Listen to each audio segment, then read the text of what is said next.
Hey everybody, we're now live. I'm here with Art Suwansang. Is that how you say it? Yes. Excellent, cool. How you doing, Art? Good? Doing well, yes, thank you. Let's see if people are starting to come in. Yep, come in. Let's see.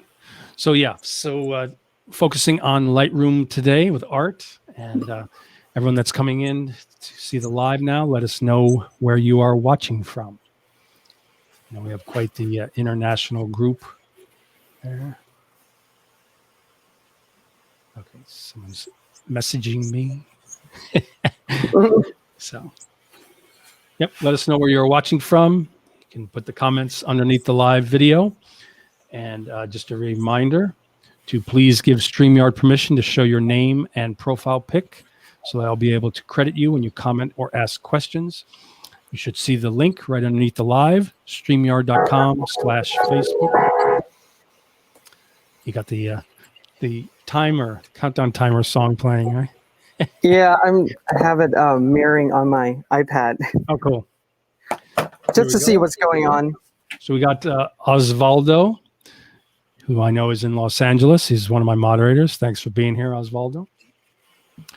Someone who hasn't given StreamYard permission credit yet. Facebook user. Hi, all from San Francisco.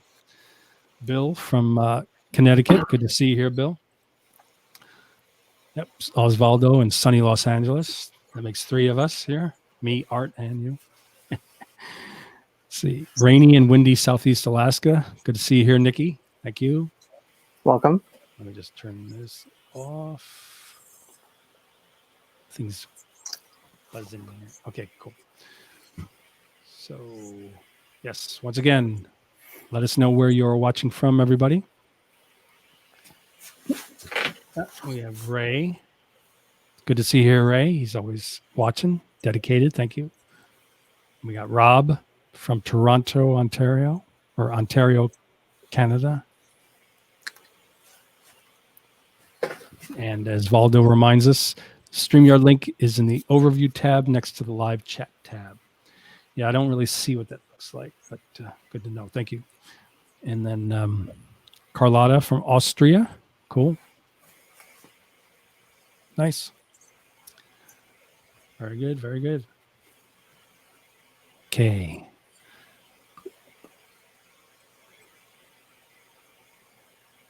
Where are you watching from? Come on. More people are watching. Come on, tell us. I'm curious. There's Andy Hornby. He's one of my moderators and admin. And I know he's in the UK. So good to see you here, Andy. Let's see here. Cool. Okay. And before we begin, let me just give a little shout out to StreamYard. So yes, so you want an easy but professional way to do live streaming? I can also get you a $10 credit when you sign up with the StreamYard for your live streaming with my link. And obviously you can't click on it here in the live, but if you message me, I will send you the link. Love StreamYard. Once again, that link is StreamYard, basically bit.ly StreamYard live. And I have a little movie to show you about StreamYard. So thank you, StreamYard.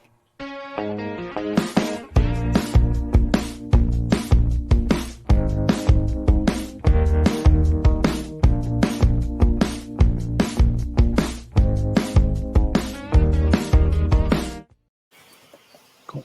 Yep, StreamYard, multi-streaming app.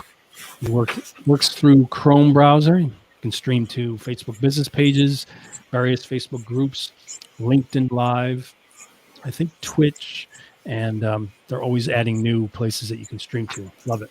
Cool. And we got a few more comments before. We got Bobby from New Orleans. Good to see her, Bobby.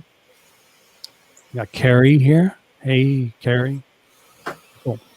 All right. So, Art, do you want to introduce yourself? Let people know about you. Hi. Yes. So, thank you. I'll show you my screen also. So I'm Art, and I am a wedding event architecture photographer based in Los Angeles. I am BenQ brand ambassador, Calibrate X-Rite ambassador as well, so one of their color experts. And I do a lot of education on Lightroom, although you really can't find a lot of my content online about Lightroom, but you can follow my YouTube channel, for example, youtube.com/artistrite.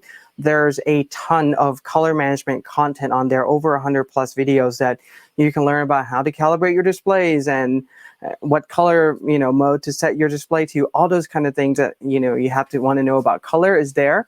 And at some point I'll probably end up introducing Lightroom tutorials and programs on that channel too. Great. So do you want to switch over to your screen share, and then I'll absolutely view. Let me do that. So let's do we have to start to share again? Is that right? Or is it no, you're there. You just need to kind of flip over to your view of Lightroom, I guess. Yeah. I'm flip over to Lightroom. There it is. So I thank you, and I'll make it full screen now. Yeah. Yep. Sounds great. Okay. All right. Perfect. Cool. We have Lightroom in full screen, and I've been scrolling around a little bit. But anyway, you can find me online here. So what I want to do is talk about Lightroom and just editing images in Lightroom in general. And we're going to go through a lot of samples, taking images from pretty much making them look from the way how they come out from the camera and making them look really awesome. And there's a lot of tips and tricks I'm going to do throughout this whole process. So what I'm going to do here is let's start out with the picture of a Coliseum. And if you have any questions along the process, just put them in the comments. Andrew will read them out to me occasionally, so I'll make sure to answer them as we go along. All right, so we have a picture that's captured from the camera, and my philosophy of capturing pictures is that your camera will always generally shoot in a linear curve, especially if you're shooting raw files. So that's something that happens all the time. So what I want to do is go in here and really play with the image and make them pop out. So as we found out, if you've been a seasoned Lightroom user, before then there was not this many sliders, but just working with the basic alone can really take your images to the next level.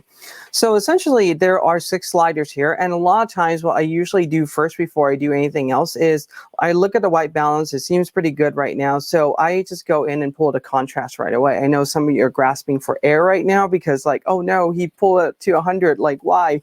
But this is going to look great, I promise. So we have now introduced contrast into our scene immediately, and what I'm going to do next is just literally pull in shadows, and you can see how that is really making the picture looks fairly good here.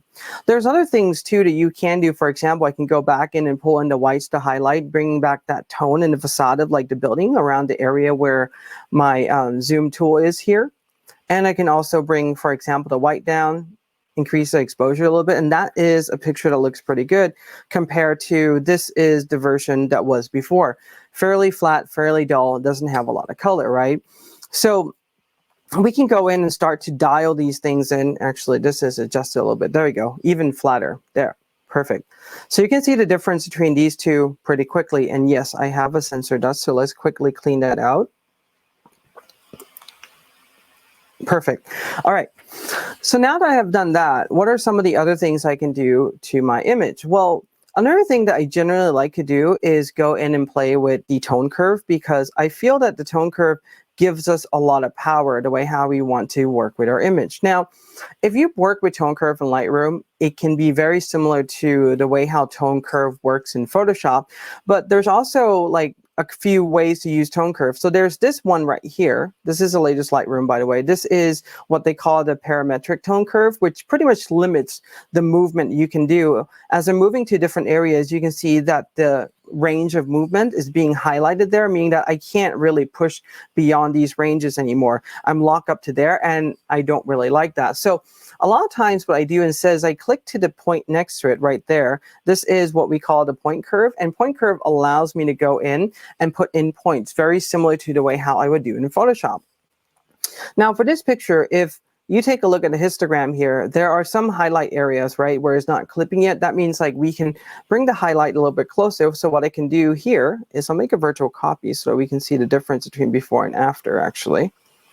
So I'll make a virtual copy here, and then I'll bring that up a little bit. So if we compare before and after now, we can see that the image, see how it has that slight pop? You can even see that on your screen that you're viewing this right now, whereas on a phone or on a tablet, whatever that may be, you can see that there is a pop difference there just by doing that slight little bit.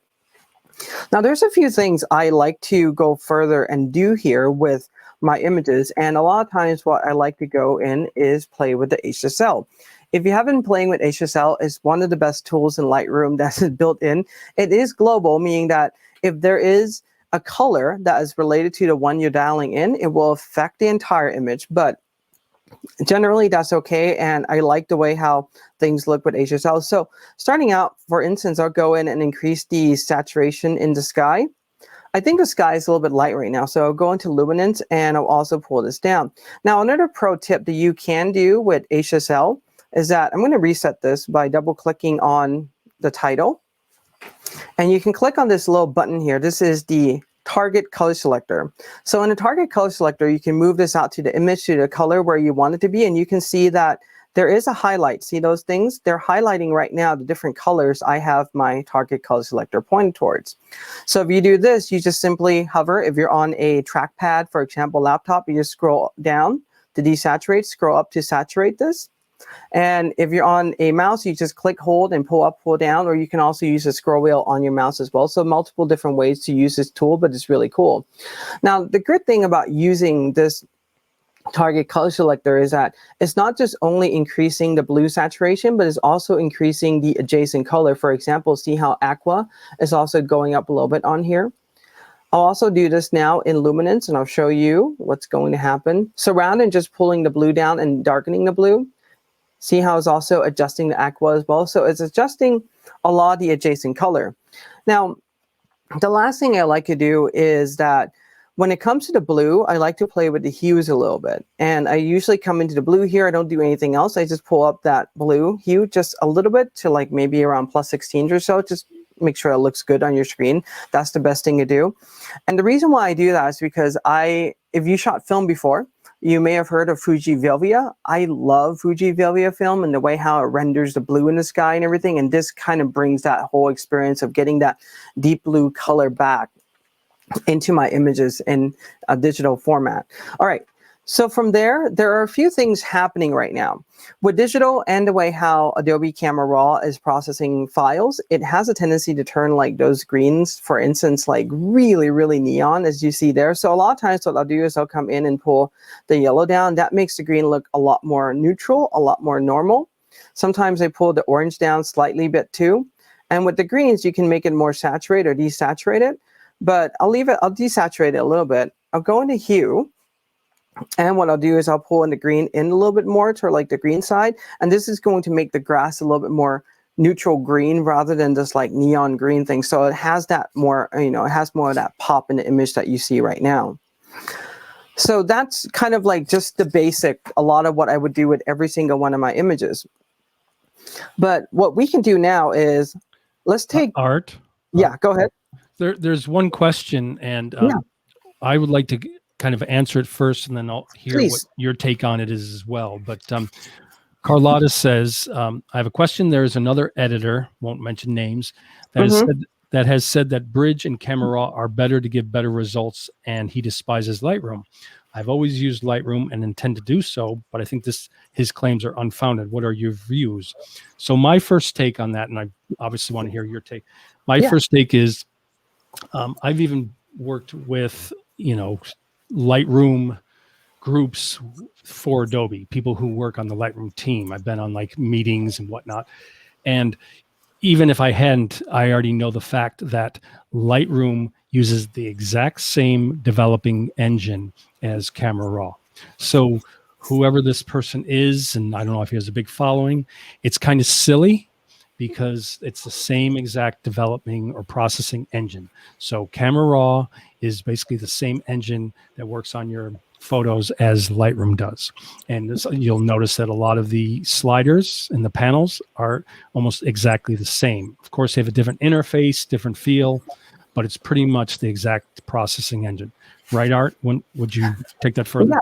Yeah, exactly. There's no difference between working in those two programs in whatsoever, just because the fundamental engine, like what you said, Andrew, they are exactly the same. So that is a piece of misinformation that you may have been receiving. Now, if the person, for instance, edit in Camera Raw and then take that picture in and enhance it further in Photoshop, which you can then still do in Lightroom, then that is a little bit different process. But as far as it being better, that's not the case at all. Personally, for me, I prefer to work in Lightroom because I feel that the tools are better integrated into the interface of the program. So for dexterity-wise, I prefer Lightroom day in, day out. I can use Camera Raw, but I feel that Camera Raw, certain things that you can do very fluidly in Lightroom becomes really clunky when you're trying to do it there. Totally agree. And I also feel that even simple things like the, when you're in Lightroom, when you do press the Y key and you get a nice before and after preview. I don't think that the previews in Camera Raw are as nice. It's kind of like you got to keep clicking through. It just doesn't seem as well presented. Exactly. Yeah.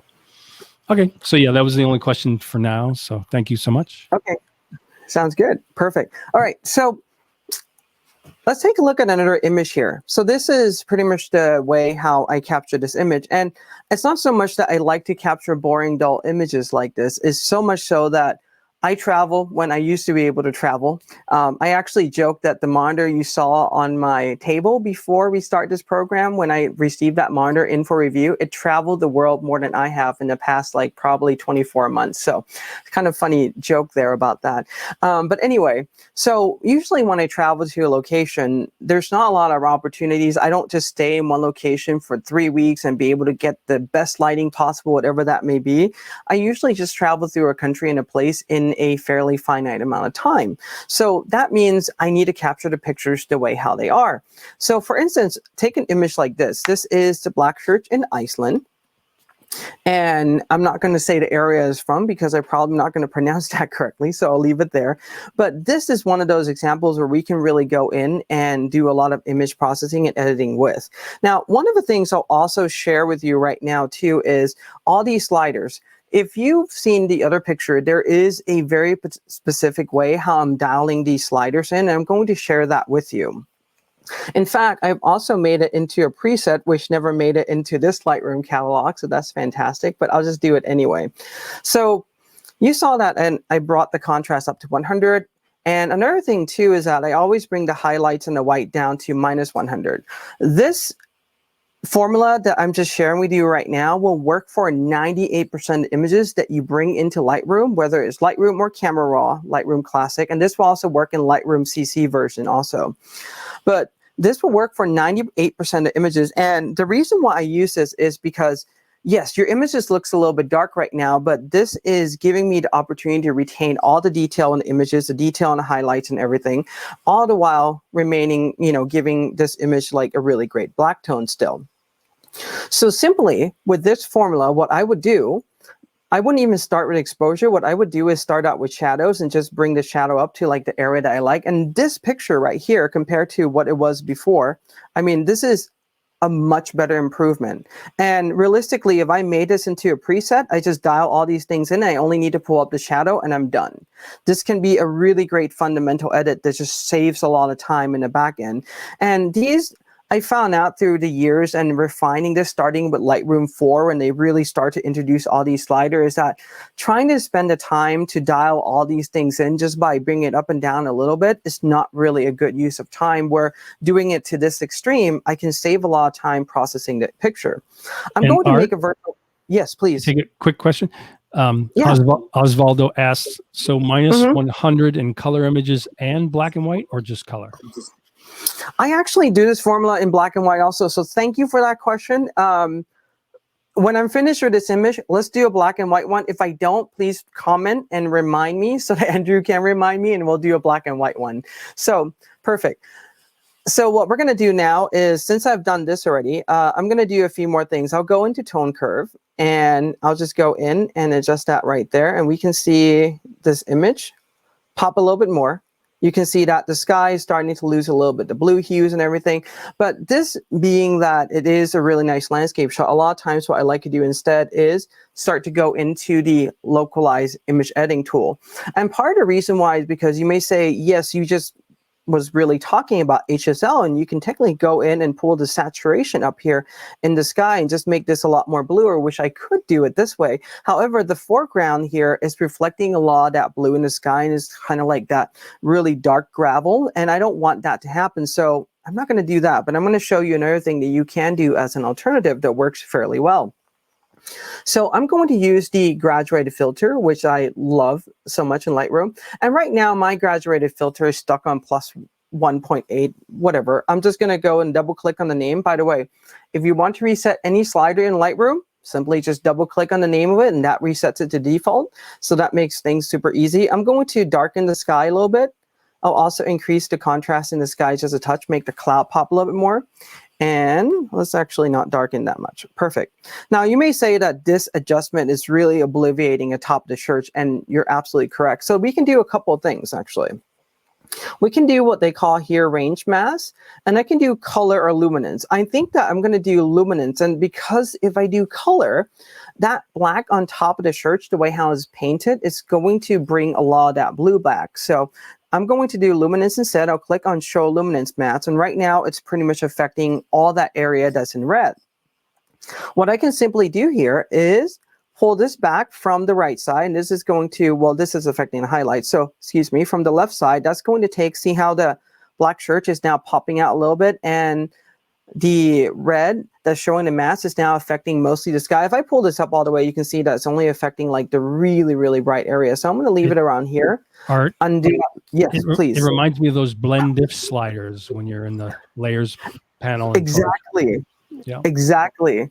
And those are some of the probably the least used tools in Photoshop, the blend if, but those are really cool and powerful tools. The same thing what we're doing here. So I'll do that and I'll leave it there. In fact, what you can do is go in and you can make the sky warmer if you want like a warmer mood, like later in the day with warm sky. Okay, that's going a little green. So what I'm going to do is dial this in, make the sky a little bit softer so I can build that mood here. In fact, let's make a virtual copy and I'll do another mood board for you. So let's bring it down a little bit. Let's cool this down just a touch right there so we can have like this deep blue sky. You have the option to really go in and play with this as much as you want. All right, let's just continue on with this one. I'll reset this a little bit. In fact, let's see if we can just go back here to default, restore default preset. Okay, that didn't work. Fine, I'll just reset this. Okay, I'll bring this back down to bring the blue down a little bit to make it a little bit more deeper blue. And I'll do a few more things to this shot, actually. I'll do another graduated filter here, and I'm doing it on the foreground to the gravel area. And just like so, I'll reset this.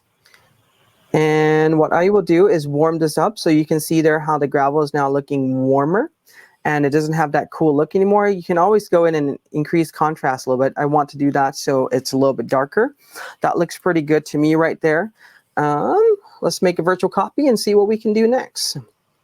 I'll do this now. I'm going to use the Radial Filter. This is like the circle version of the graduated filter and it works really well. So what I'm going to do is highlight it here. And you may notice that my exposure is always set to like plus 1.8. That's because before I add on the tool is already set there. If I just gone in and reset this, you won't see the difference there. It won't show you. But I always like to leave it at +1 or -1 or something abrupt enough that you can see the effect of your filter as you're just putting it on right away. And that helps save you a lot of time. For instance, like this is not my intended effect at all. So I'm going to go invert that so that it only affects the church. And yeah, I do kind of want the church to be a little bit lighter, so I'll do that. I'll also increase contrast right there, and I'm also going to make it a little bit warmer. Oops, that slider didn't move. There we go.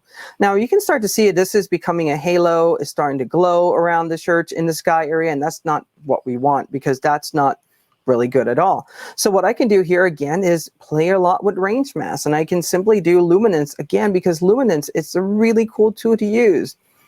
Now, I always like to visualize this, and you can see how I'm only affecting the church now, but leaving the sky minimally affected. I'll uncheck this, and now I can now go in and control the shirts a little bit further. I'll make this a little bit warmer right there. Oops, not too much there. A little bit back. Perfect. I'll do that. There's a few more graduated or radial filters, rather, I'm going to add to this. So for instance, I want the barrier around the shirts to be a little bit lighter. So I'll do that, and I'll go in. And don't forget to invert this, otherwise you're doing it on the wrong one. Oops, right there. Bring that up just a touch. Cool that down so that it matches the mood of the overall scene a little bit more. And what you can simply do is right-click on those and duplicate them. Now that is obviously too much, but what I'm going to do here is duplicate this, rotate this, and just kind of place that on the barrier there. Now this has a little bit slightly different color, so we'll go in and warm that up just a touch. Perfect. And then we'll do one more here. We'll duplicate this, and we'll put this on the very end. Rotate this just a touch, a little bit, bring that in a little bit more. I'm going to brighten it up a little bit. In fact, instead of doing exposure so much of here, because I don't want to affect the whole picture, I'm going to hit the shadow instead and bring that shadow up and just slightly warm that up just a little bit there. Now, if I was really spending a time doing this, obviously that part being blue on that door there on the top, I would go in and fix that. But for now, we get the idea what we're really trying to achieve here. Now let's go take a look at another picture, and in fact we'll go back to the Coliseum one that I just edited a moment ago, right? The same formula. I'll go into develop here so we can see, and you can see that as like the plus 100, minus 100, minus 100. And well, with this one, I'll do a virtual copy for you so you can see that. And by the way, for those of you that are unfamiliar with virtual copy, is Command apostrophe, or you can always go into the menu here, Photo, Create Virtual Copy. And these are just creating different versions or different previews of your original file. And I love using it this way because I can have multiple different looks to my image, all the while just referencing one raw image. So this is not duplicating the files every single time and making a virtual copy, and it just saves a lot of disk space that way. All right, the question that we have was about black and white, so I'm simply going to use the V key on the keyboard for black and white. Anyway, it's a bad joke on that one, but anyhow, that's how you turn the picture into black and white, clicking or pressing the V key, click on the black and white here. Now you can see that this formula right now, the picture looks kind of flat. It doesn't seem like there's a lot of detail. Well, when it comes to black and white, the key thing here to get awesome black and white picture is to come in and use where the HSL was, and that is the black and white mix. I'll show you that right now. And this is very similar for those of you that work in the darkroom days, just literally going in there and putting in different filters on your camera. So for instance, instead of trying to figure out what color is what, I'll bring the target color selector in, and I'm just going to darken the sky. Boom, just like that. That didn't take long at all for this black and white picture to pop like there is no other. I mean, seriously, that is a really awesome black and white shot. I'm going to make another virtual copy. And in fact, what I'm going to do here is target color selector again. I'm going to go into the yellow and the orange green area. I'm going to lighten it up and make this almost like that infrared image. So if you shot an infrared film before, foliage tend to go much lighter, and you have that kind of look now in the picture.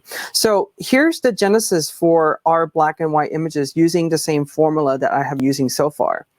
You got, for instance, from the original one that looks like, okay, whatever, to the one where the sky really pops, into the next one where the foreground and everything just blends in with the photo and just looks absolutely fantastic. Now, I'm also going to show you this, and I'll make one more virtual copy here, reset this, and just turn this into black and white in general without any editing so that we can see. Now, you can leave your images in black and white that way. I feel that that is just really dull and boring. By just applying the formula that I've just shown you, this is the top corner, top left corner here, the image already popped much more. And then as we go through further and further, we can make the tones pop even more, as you see in the picture. So yeah, this formula works absolutely for black and white. Now, I'm also going to share with you, let's find a photo here. Let's make sure there's nothing on that one. Perfect. Going to develop. This formula will also work on people's skin tone, amazingly enough, right? Something that we don't usually think about. So what I'm going to do is, again, the same thing. And for those of you that are shocked by the way how I'm editing this, you can grasp for air right now. That's perfectly fine. So now I have that. What I'm going to do here is pull up the shadow just a touch here, and then also pull up the exposure just a little bit. Now, this is just the base exposure that I have. I haven't gone in to do any white balance yet, which I'll probably end up doing like just around now.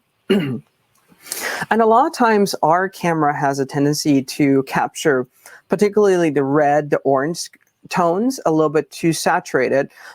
When combining this with Adobe Camera Raw algorithm, it has a tendency to push this a little bit further.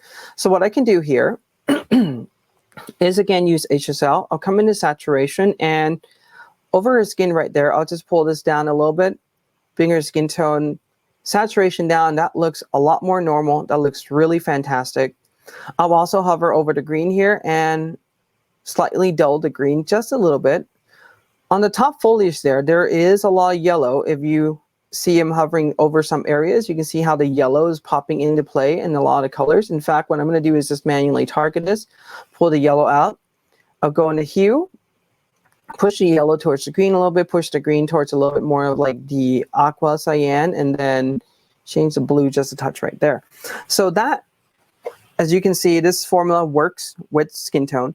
Now, I do a lot of large volume wedding and events edit. So a lot of times I would just apply this formula, and I don't even go into develop module because that takes a lot of time. I just literally apply the formula and just use, for instance, quick edit over here, and I only adjust predominantly for majority of the pictures, the shadow and the exposure, and this saves me a lot of time in editing.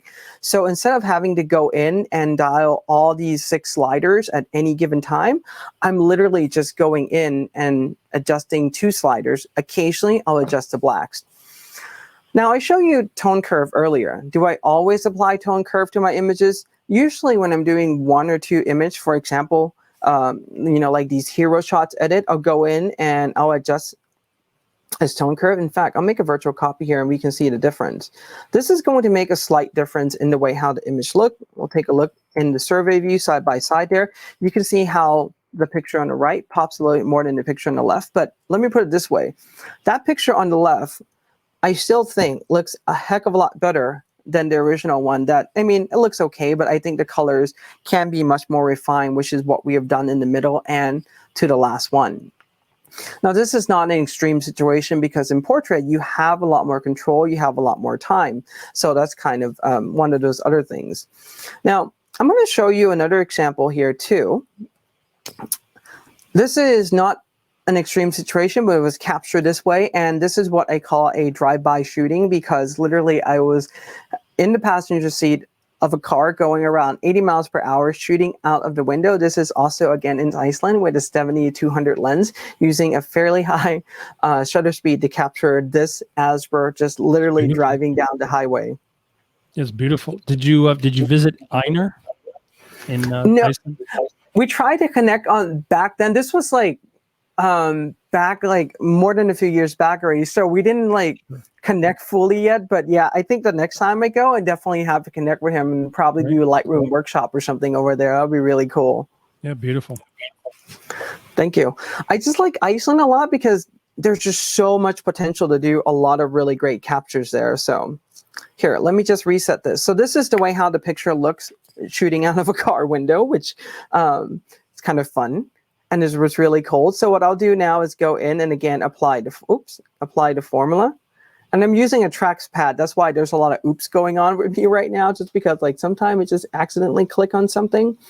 And you can simply just do this. I mean, if we compare before and after, and I just literally for this one just went in and bumped the exposure up and just changed the white balance a little bit. And now I have this really awesome looking image. So instead of spending instead of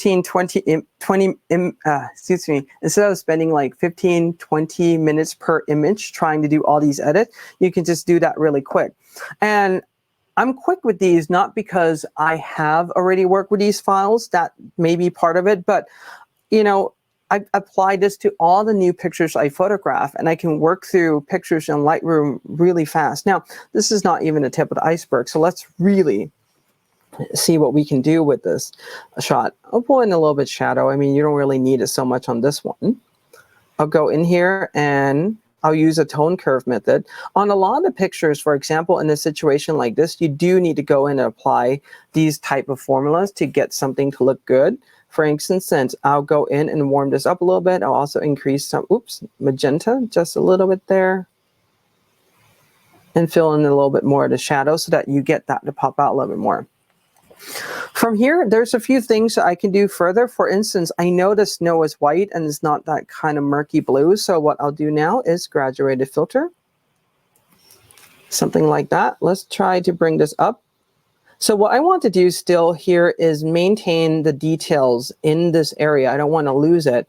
So I brought the exposure up a little bit. You can certainly use different methods. For example, if you use white, you will have a tendency to really blow that out. I don't want to do that. So I'm just going to bring the exposure up. But what I'm going to do here is come down to saturation and just bring that down just a little bit, or a lot actually. Increase the contrast in that area a little bit. And now I'll bring the highlight down a little bit. I can maintain some of that details there in the foreground. If I want to push this image further, I can do that. For instance, I'll go in and change the way how the sky looks. I'll start out with the highlights. I'll bring that back a little bit to bring these area back. I'll bring the white back just a touch. That's getting a little bit murky. Pull the contrast up. And I'll also put in the shadows. So ultimately, when I go through and edit this picture that I'm showing you right now, it's really a subjective way of approaching it. But within a very short amount of time, I'm able to get the picture to look much cooler than it was before, or much awesome cooler, right? It's cold there. All right, so let's have a look at the genesis a little bit. This is pretty much taking it from what it looked like before to something that looks really awesome like this. And I'll be happy to print something like this. Now, this may not be to everyone's taste, and that's perfectly fine. Obviously, we have our way of editing our images, and that's perfectly fine too. So you can choose to fine-tune this in any direction that you like. Let's pick another sample here that I want to show you. And this is a good one because when I fly, I like photographing out of airplane seats, but I'm always the notorious aisle seater because I don't like to be blocked into a window seat. And this obviously tells you that I'm flying in Keto class or economy. So pretty much occasionally I'm able to have like the whole row to myself, to which I'll bring my camera out and start photographing out the window. This is off the coast of Ireland, and it's really cool. Now, when you're photographing out from an airplane window, again, it's one of those things in life where you don't have the opportunity to really make any change or adjustment to that. You just have to get the best capture possible. And this, right now, if you look at the histogram, is the best capture possible because it contains all the tones. And the reason why I say you don't have an opportunity to do anything different is because you have a lot of atmospheric condition up there that you shoot through haze and everything, like pointing down at the ground. You can't tell the pilot to just stop the plane and just hover in the air. And you can't also just open the airplane cabin door to get the picture out of it, because that would look really cool without having to shoot through that multiple plane of like plastic on the airplane window. But you know what? We work what we can, right? So I'll go in and apply the same formula again. Now, a reason why I want to show you this picture is for a few reasons. In fact, you know what? Let's make a virtual copy. Oops. I made a virtual copy of my entire catalog. Fantastic. Okay, or entire collection. All right. Let's reset that. Let's make a virtual copy. I think I saw that earlier, but I didn't want to say anything. But I was thinking, good, it's just a smaller collection, though, not your whole catalog. Yeah, I'm perfectly okay with that. Yeah, it's fine. This is also like a live demonstration, so I'm like, oh, great. Let's try to get this run as smooth as possible. All right, so I've done that already, and this is pretty much comparing, for example, between the two. This is one of those where it's like you've gone in, you enhance this, but there's not much that will happen from here immediately. So I'm going to go in and bump this up a little bit. Obviously, there's a couple of things that we can do. For example, in Lightroom, I think in Lightroom 5, they announced like dehaze, which is kind of a really cool thing. So I'm going to show you two things. I'm going to show you my method that I like to do it, and I'm also going to show you dehaze. Some of you have already used this, and it does a pretty darn good job dehazing the scene, right? Obviously, after you're done dehazing, you have to go in and adjust the color temperature a little bit and also adjust the exposure. And this is pretty much without doing tone curve, which is going to make this look better. Now, I've been playing with Lightroom before dehaze was a dehaze. And a lot of times, as you found out in the very beginning when I dialed this in, dehaze have a tendency to push a lot of blue in the picture. So I don't really like that as much. So what I have done in the past, and this formula still works really well, is this. I'll go in and play with a tone curve. And you should also still do this with a dehaze shot too. And yes, this is going to make the picture look slightly blue, but I'm going to go with this for now. I'll warm this up, take some of the magenta out. Now with this picture, even though I fill in the bottom there, it kind of looks a little bit, whatever, right? It could be better. So we can see that comparing this to the dehaze, the one on the left, dehaze tend to pull a little bit more detail out of the shot already, or a little bit more information. Let's see what else we can do to make this better. Now, some of the things that we may have not thought about is use the graduated filter. I'm going to use this in a very interesting way. I'm going to pull the contrast up to 100. And what I'm going to do here is, if you notice how my cursor is outside of the picture, I'm going to press Shift and literally draw a small line like that, just like that off the picture. This is pretty much applying another 100 contrast on top of my picture. And I'm doing this for a reason, because now we've obviously really shifted and changed the way how this picture looked, but that's okay. So I'm going to pull back some of the tone curve because that's clipping a lot of the tones. I'll take that point out for, does that work? Nope, I would delete the picture. Sorry about that. Oh, come on. There we go. Double click, take it out. All right. I'll do that. Just that a little bit. Okay, perfect. So now what I'm going to do is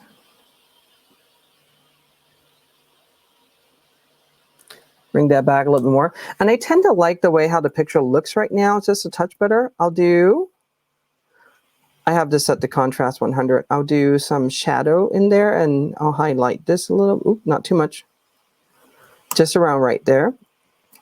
So you can see the picture that, yeah, this does take a little bit more work to bring things out, but you can see that I personally like what I have really gone into edit on the right, where the tones pop more than just using the dehaze in general. So I still think that if you want to use dehaze, you can, but dehaze is just one of those, a step in the process where you still got to go and work on it more. But usually the one that I have done here tends to work really well. And I'll do a few more things to this picture. For instance, I'll adjust the dark a little bit, pull in a little bit more in the shadow fill, and we can see that taking the picture from looking to something like that to something that looks on the right of the screen in pretty much no time at all. So yeah, a lot of really great, interesting ways to approach your file in Lightroom. Do we have any questions so far, Andrew, or are we okay? I think we're doing good. I think people are just taking it in, you know. Awesome, awesome. It's going great. Perfect. So I'll show you probably a few more samples here before our time is up. I'll show you this shot here. Again, visiting location, don't have a lot of opportunity to really go in and change the way how the location looked. Like, for instance, like, hey, I want the sun there and I want this nice warm glow to come on the mountain range. That's not really going to happen. So we'll leave this picture just the way how it is right now. I'll make another virtual copy of this, and then let's go into develop. Now, if you start to follow what I'm doing right now, there's just literally a simple formula to it. So this, by the way, like I said, the contrast 100, highlight and white minus 100, this is literally a preset that I created and I use all the time. And what I do here is just literally for this picture, I'll come in and do the shadow, change the tone curve. And if I just do those two alone, for instance, you can see that this looks a lot better than the original capture already. But can we do more? Yeah, always we can do more, right? So let's see what else we can do on here. Let's go back and develop. And that was probably my finger there on the corner where I'm wearing gloves. So it does happen. Oh, well. I'll do a graduated filter. And this one has a contrast plus 100, which I'm going to keep it there because I like the way how the mountain really pops now. I'm also going to pull back some of the tones here too. You see that? So we can get a lot of blue back. I'll make that blue a little bit softer, and also, there you go. In fact, what I'm going to do is let's just do the sky first, just like that. Perfect. Let's also bring down like some of the blacks and also some of the whites a little bit. Actually, let's pop. Nope. I don't want to blow out the whites. We're going to do that. Okay, perfect. You can also just go in and pull the saturation up here too. So I'll leave it just like right there for now. Now, another thing, what I'm going to do here is in the mountain ranges, what I am going to do instead is use a radial filter, and I'll just go in. And yes, with the plus 100 set there is not looking good. All right, so that mountain range is a little bit dark, but that's okay. So what I'm going to do now is bring up the shadow just a little bit. Okay, that shadow tends to affect the wrong area. Let's see what we can do. I don't want to reduce the black so much. Okay, so let's bring that down a little bit. Okay, increase the exposure just a touch. I'm going to separate this into two different sections actually. Let's work on the mountain cap or the snow cap or the one that's like the highlight main one in the scene right there. All right, make that a little bit warmer. Perfect, just like that. So that's now bringing out the mountain a little bit, make it pop. What I'm going to do now is I'll go in, close this out, reset this. And now what I'm going to do is increase the contrast on the foothill. This is going to be really cool. All right, oops, come on, right there. All right, foothill, go in, invert the thing. There we go. We're bumping the contrast up on the foothill, making it a little bit lighter. I'm going to bring the black down a little bit just so that it pops out. It has a little bit more contrast. And I'm also going to make this a little bit warmer because there's a lot of that green in there in the foothill. Perfect, just like that. Make that scene pop. Excellent. I'll do the same thing on this corner back here because this is losing a little bit of that contrast. Invert the selection first. Go in. And also increase the warmth a little bit. Bring the blacks down because I really want that darker tone in that corner, but I don't want to lose too much of it. All right, perfect. So again, let's take a quick look at the picture. Pretty cool, right? What we can do so far. Now, what I'm going to do next. Art. Please. In fact, you have a nice comment from Bill Kluba. He says, "This is wonderfully helpful from one who has recently shifted from doing all my work in Photoshop to Lightroom."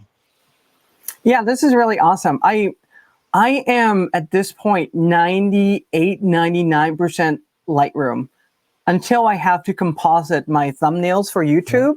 Then it's Photoshop all the way because Lightroom is not good for that. But for any basic editing, this is something that is absolutely fantastic. Great. I'll do one more thing here because I love the reflection of the mountain range in the water, but I really want that to stand out. So let's see what we can do. I'll go in and dial in the contrast first. Obviously, don't forget to invert because if you do, then you have the problem like I have, but it's all right. It's not that hard to fix. Okay. So I want that mountain range to really reflect and have that kind of, that really almost glass-like look. Now, this is affecting some of the other area in the scene. So I'm going to do range mask again, and let's do luminance this time. Let's see how luminance is going to work. Show luminance mask. Ah, perfect. So it's still kind of affecting the landscape a little bit here, which I don't like, but we'll do that anyway. In fact, let's make this a little bit smaller so it just only affects that area. There we go. And I'll rotate this a little bit, just like so. Take luminance mask out. Perfect. All right, let's take a look at the Genesis. Pretty cool, right? I mean, certainly there are a few things that if you really want to come in and do, you can take this picture a little bit further. For instance, I can bring the exposure up just a little bit here. Let's make this one pop just a touch more. Well, you know, rather than using exposure, I'll come in tone curve and I'll just do an S-curve, just a slight S-curve here. And we can see the before and after. And I just accidentally activate the second screen, so didn't want to do that. Perfect. So you can see by just adding that S-curve, this makes the picture pop out even more. And I can tell you this from experience that editing it this way, if I take this to print, it's just going to look like it's going to pop out of the paper. And that's generally what I want my images to look like when I take it or when I edit it and, you know, take it to print. I really want it to just pretty much pop out of the paper so that people can really feel like they're there and not just have like a flat looking or dull image. But again, just to give us a idea from where we started, which is the original one, to where we are, using the conditions that we were given. I mean, we don't have the perfect lighting condition because when I travel, like I said, you can't really go in and change too many things, but this really shows you where you can take this. Now, as I mentioned before, if I'm editing this by myself, I'll probably end up spending more time to do certain refinements and give myself a little bit more time to work through these tools. But the same principle that I'm sharing you here, you guys can take it and apply to your image, which I think is something that's really awesome. So let's see, I think we have time for maybe a half an image or one more image. Let's do this one actually. Oh, actually, you know what? Let's do this one. This is an interesting one. This is at the Louvre Museum in Paris, and I want to do a few things to this shot. That was pretty much the way how it was captured, obviously. Let's see if I can reset that and show you. Does that work? And if, never mind, we're just going to start out with this. It's okay. So a few things what we can do with this shot in general is that it's a little bit tilted. So rather than trying to correct this using the crop tool, which I can certainly do manually myself, I can also come in and use another tool. I'll reset this, close it out. I'll come in and use this tool right here, which is transform, which I really like. And I love using these lines in transform tool. I don't like to use the auto because sometimes it does weird things, but these works really well. So for instance, I'll try to find two parallel lines in a building. And usually for this tool, you end up doing like 4 lines total. So you do 2 horizontal and then also you can do 2 vertical, and you can see how that's correcting and how it's still how the building is like shifted a little bit. So what I'm going to do now is do 2 vertical lines here. Let's just do it to like about there. I know that's good, vertical right there, and then we'll do it to this one. Click, hold, and then just drag down. And now this is pretty much correcting the perspective in this shot in general. I'll show you the before and after. You can see how like it's not tilted anymore. Things are looking straight. So that's pretty cool. Let's see what else can we do to this shot. All right. Let's apply my formula here, see if it works on this picture. And the other reason why I love using my formula too is that you retain all the highlight details that were captured in the scene without throwing it away. And that to me is like valuable editing information. All right, let's bring this warmth up a little bit, bring some of this tint down. It was kind of a little bit that glow. And I'm also going to bring down the vibrancy just a touch. And I really don't like these yellow-orange lights, so I'm going to go in and pull a lot of that out. Now, this is something that a lot of us don't think about. Let's talk about the clone and heal quickly. And what I'm going to do here is 2 things. I'm going to use the radial filter first, and what we're going to do is draw like a radial filter, kind of just make it intense, like up at the top. There. Bring this up, and we'll invert this. I'll bring the exposure up on here, and I'll also increase the warmth so that it kind of matches somewhat closely with the warmth of the other light that it's producing. You can kind of see there, it's lighting up a little bit, but this looks fake because obviously there is no light there, but we're getting somewhere. So I'll duplicate this. I'll bring this down just a touch there, but what I'm going to do is I'll decrease the intensity of this one just like so. So it seems like a little bit more normal.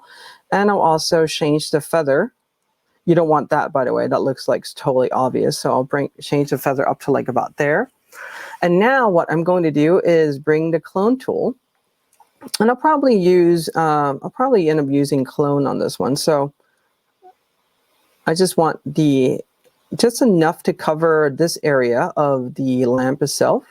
And because there is just a lot of that brightness, you can't really tell where that's going to come from anyway. So we're literally just going to do, okay, obviously clone is not the right tool. We're going to use heal. And then obviously I don't have any feather, so I'm going to feather a little bit. Bring the size down. Oops, size down too much. Come on, back up.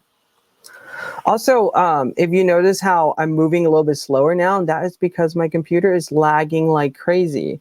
This is the type of edit that I will be doing on my Mac Pro, just because it gives me a lot more room, and it gives me a lot more power to do something like this, where I can just really go in and push the process without the computer slowing down. Because right now I'm using a 16-inch MacBook Pro, and I don't know if you guys hear this or not, but the fan's been running this whole time, and I feel like it's about to take off if it's on the runway. But anyway, this is something that you can do with Lightroom Clone Tool. And again, unless you look really close in here, you can't really tell that this was a lamp post that was cloned from another area of the image, and you can just kind of use Lightroom Clone Tool to do somewhat of what Photoshop can do. Now, I'm not advocating the Lightroom should be replacing Photoshop in like pixel manipulations at all, but if you can just do something like that in Lightroom, that's going to save you a lot of time. And the nice thing about doing some processes like this that's possible in Lightroom is that you still have access to all the raw data, so you can come in here and change the picture any way you like it without having to export this raw file for this one instant in time and take it in as a PSD file or a TIFF or whatever in Photoshop. So yeah, I think that's pretty much kind of like what I have for this Lightroom Next Level Edit. Unless you guys want to see anything else or have any questions or anything like that, I would love to hear from you. So Carla says, hi from Las Vegas. Awesome live, very helpful. Yep. Awesome. And I told you that Bill had said, wonderfully helpful from one who has recently shifted from doing all his work in Photoshop to Lightroom. Yep. Great. Any questions, everybody? Let us know. Yeah, it was great. I love seeing your work process. Yeah. Bill says, thank you very much. You're welcome. That's Just great. one more thing I want to add about this whole process too is that if you notice how I'm pushing literally Lightroom to the brink of what it can do, the important process in this whole thing too is the display that you use and going in to calibrate your display to make sure that what you're seeing is exactly the way how you want it to be replicated in the file. And that's absolutely important, because a lot of times, like, you can edit to this edge case that I'm doing here, but if you don't know what your files are going to look like, if your screen's uncalibrated, then it's not really going to help you much, because we're getting beyond that 80 to, we're going from the 80 to 100%, which takes a lot more refinement, and everything got to be much more fine-tuned in the process. Great. Good point. So to follow Art online, you can go to his YouTube channel. So youtube.com/artisright. Most of the time. So yeah. Never always. Most of the time, yes. Yeah, youtube.com/artisright. Great. Yeah, and it looked like you have a good variety on YouTube as well of videos. So you have like calibration videos, Lightroom videos, Photoshop videos. Yeah. Yeah, calibration, Lightroom, Photoshop. I'm going to introduce more of those, and then just general tips, tutorials, storage management for photographers, those kind of things. Excellent.